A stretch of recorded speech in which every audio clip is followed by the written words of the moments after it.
And back to Fast Forward with Charlotte and Marilyn Manson. You recently did a cover version for the soundtrack for the Blair Witch Project Part 2. And that song is called Suicide is Painless, written by Johnny Mandel and Robert Altman. And why did you exactly choose that song? When we were working on the new album, I was covering a couple different songs just to, I guess, find inspiration. And that song in particular was interesting to me because on the television show MASH, they removed the lyrics because they were too depressing. But in the film itself, they existed. And when I went back and listened to it, particularly because people were causing such a fuss about my lyrics, I found it to be, in some ways, much more dark and offensive than anything I've done. So I thought it would be, interesting to cover it. I also, did a cover of Working Class Hero by John Lennon, 5 to 1 by The Doors, and I'm Leaving It All Up to You by Dale and Grace, which was #1 the day Kennedy was assassinated. So it was just for a symbolic reason. Yeah. And what do you think about these bands, these really popular bands in the United States at the moment that call themselves the alternative to mainstream, like Korn, Limp Bizkit, Kid Rock, which I would call absolute pop music?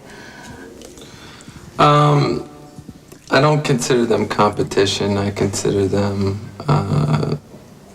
something that will probably not stand the test of time in most cases. Some of it, I like a little bit, but I think it's very fashionable to play heavy music now, so it was a challenge for me to make a record that had a little more thought into it, because some of those bands sounded a lot like party music or jock rock or something like that. And I don't think that's something I've ever liked in rock and roll. It's kind of a contradiction in a way that's annoying. And what comes to your mind when you hear the word pop? Well, in Ohio, where I grew up, pop is what they call soft drink. But I think pop music is a good place to be subversive. So whenever I write a song and it becomes something played on the radio, it's my way of, it's a bit of a trick for me. It's a prank, because I'm singing things that you wouldn't normally find in a pop song. So people are humming along to something that's quite subversive in a way. Yeah, and then they don't know what they're singing. Yes. And suddenly they realize that.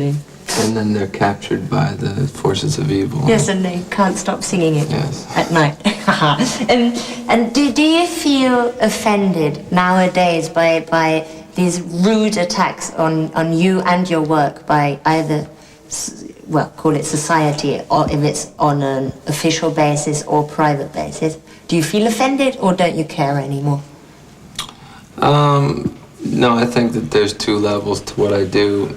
There's the artistic level, which is meant to reach people who are open-minded and enjoy things like music. And then there's the provocative level that's meant to piss people off. So the people that attack me are usually doing it because, in a sense, I'm telling them to. And they're so dumb. They're just really doing what I want them to do. Yeah. So I'm not offended by it. I'm usually entertained by it. Yeah. And at the moment in the United States, people are sort of allowed to elect a new president. You can choose between two people. It's Mr. Bush, the mass murderer, or Al Gore. And what do you think about this thing happening at the moment? Well, both of them have spoken out about hating me, so... Well, So either way, I can't win, but I don't vote because I don't believe that it's a legitimate system anymore, or if it ever was.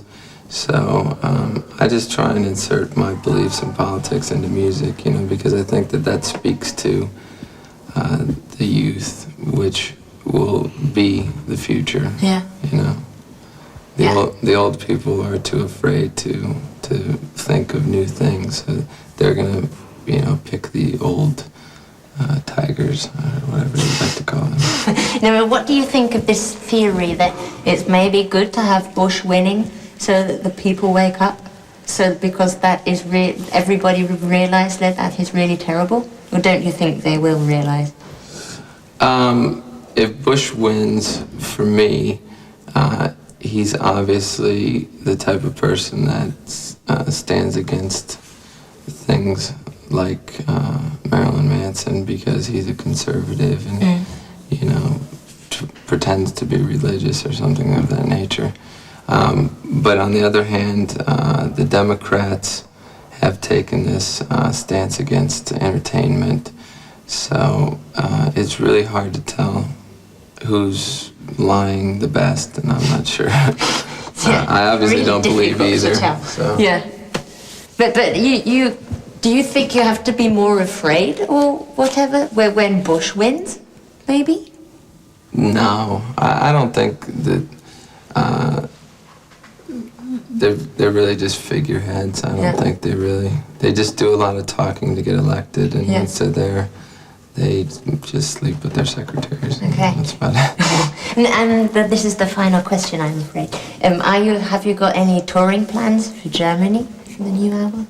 Yes, our tour in America starts just in a few weeks, and we'll be coming here after the first of the year. Oh, super. Yes. Thank you very much, Mr. Manson. Can't wait to come back.